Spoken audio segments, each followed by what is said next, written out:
వాళ్ళ ఇంట్లో అయితే నేను ఇన్ని సంవత్సరాలు పెట్టామ్మా, నేను ఇదే కదా దేవుడిని నొప్పుకుంటే నాకు ఇంత ఫలింపు వచ్చిందని ఆమె ఏడుపు. ఏడుపు అయితే సరే ఎవరేమనుకున్నా సరే అందులో ఉండాను నేను. నువ్వు దాంట్లో ఉండి ఎవరు ఏమనుకున్నా నీ షాప్లో జరిగింది చెప్పు, నీ కాల్ది ఒకసారి సాక్ష్యం. కదలకుండా చెప్పు చక్కగా. నువ్వు షాప్లో ఏమైంది నీకు ఒకరోజు చెప్పమ్మా, మళ్ళీ చెప్పు.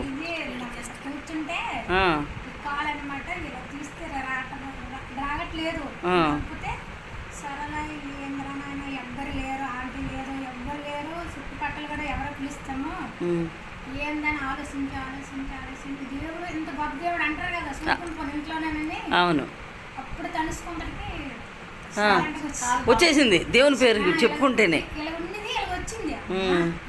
వచ్చేసిందా? దేవునికి స్తోత్రం. మరి నువ్వు దేవుణ్ణి ఎందుకు అడుగుతున్నావా లేదా? అంటే నీకు కష్టం వచ్చినప్పుడే అడుగుతావా?